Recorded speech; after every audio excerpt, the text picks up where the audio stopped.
Hi everyone, happy Thursday. Today I have my favorite book. I'm holding the camera differently, so bear with me. I always say every book's my favorite book, but this truly is my favorite book. Blueberries for Sal by Robert McCloskey. And this is a story about a little girl named Sal and her adventures. And let's see what happens. Let's see what animal she runs into. So you watch out for what animal she's going to run into. All right? Hope everybody's having a good day. It's sunny today. Maybe you'll get to go out. This is great illustrations. That means the pictures in the book. What is she doing? What is she making with her mama? They're making blueberry jam. There's their kitchen. Does that look like your kitchen? That is a wood burning stove, which is not like what we have. You put the wood inside here, like a fireplace. Some people might have a fireplace. Do you have a fireplace? And heats up the stove. So you cook the food. Now our stove is either electric, which you plug in, like mine, or gas, which comes in a pipe under the ground. Blueberries for Sal by Robert McCloskey.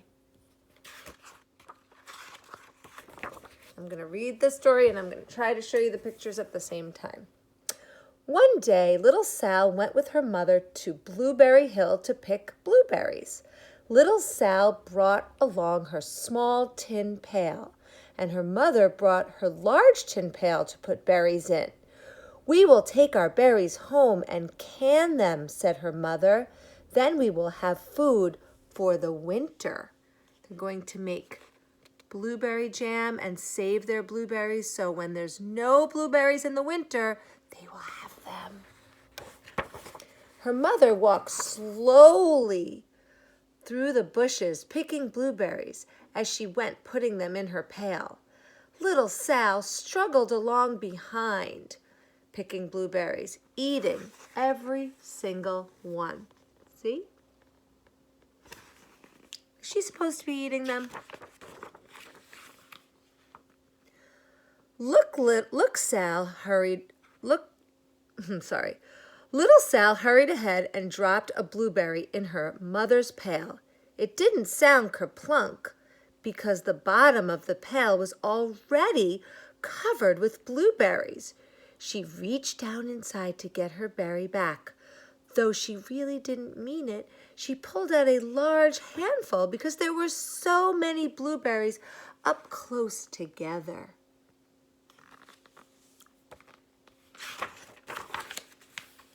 Her mother stopped picking and said, "Now, Sal, you run along and pick your own berries.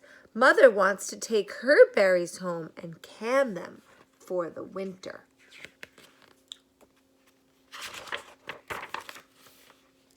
Her mother went back to picking, but little Sal, because her feet were tired of standing and walking, sat down in the middle of a large clump of blueberry bushes and started to eat them. Now, on the other side of the mountain, the other side of Blueberry Hill, Little Bear came with his mother to eat blueberries. "Little Bear," she said, "eat lots of blueberries and grow big and fat. We must store up food for the long, cold winter." So there's Little Bear and here's his mommy. Little Bear followed behind his mommy as she walked slowly through the bushes eating berries. Little Bear stopped now and then to eat berries. He just wanted to play. Then he hustled along to catch up.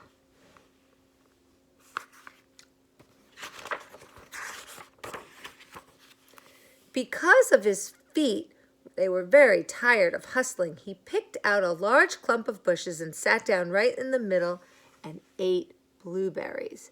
Does that sound like our friend Sal and her mother? Does it? I think it might.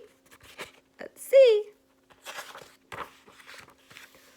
Over on the other side of the hill, little Sal ate all of the berries she could reach from where she was sitting.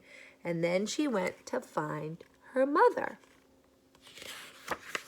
Silly mother left her alone. She heard a noise from around the rock and thought, "That's my mother walking."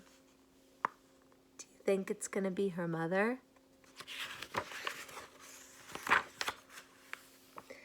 But it was just a mother crow and her children, and they stopped eating berries and flew away, saying, "Caw, caw, caw."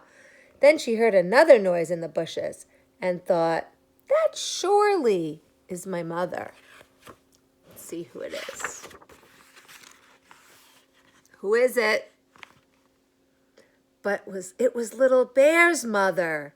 She was tramping along eating berries and thinking about storing up for the winter. Little Sal tramped right behind her. By the time Little Bear had eaten all the berries he could reach without moving from his clump of bushes, he hunted and hunted for his mother, and she was nowhere to be found.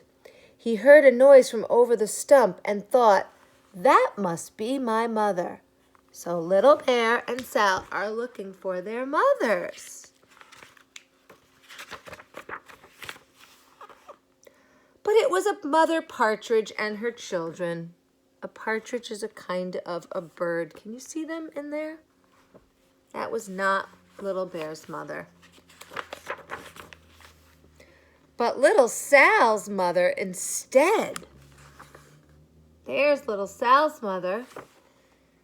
She was picking berries and thinking about canning them for the winter, and Little Bear came right behind her. Uh-oh. Little Bear and Little Sal's mother and Little Sal and Little Bear's mother were all mixed up with each other among the blueberries on Blueberry Hill.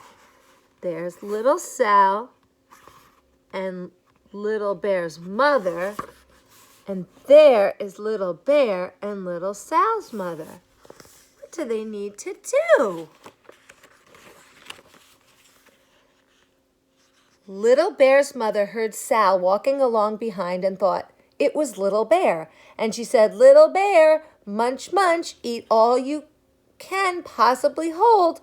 Little Sal said nothing. She picked 3 berries and dropped them in her bucket. Kerplink, kerplank, kerplunk. In her small tin pail. Little Bear's mother turned around to see what on earth could make a sound like kerplunk. "Grumph!" she cried, choking on the mouthful of berries. "This is not my child. Where is my little bear?" She took one good look and backed away.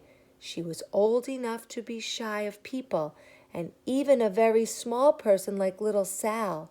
Then she turned around and walked off very fast to hunt for Little Bear. Think she was a little afraid of Sal?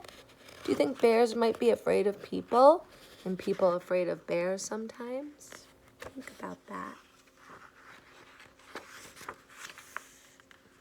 Little Sal's mother heard Little Bear tramping along behind her and thought it was Little Sal. She kept right on picking and thinking about canning berries for the winter. Was that Little Sal? Who is that? It's Little Bear. Hey, Little Bear. Little Bear paddled up and peeked into her pail. Of course, he only wanted to taste a few of what was inside. But there were so many berries, and they were so close together, and he tasted a tremendous mouthful by mistake. "Now, Sal," said Little Sal's mother, without turning around, because it really wasn't Sal. "You run along and pick your own berries. Mother wants to can these for next winter." Little Bear tasted another tremendous mouthful. What's tremendous mean? Big. It means really big. Bear tasted another tremendous mouthful and almost spilled the entire pail of berries.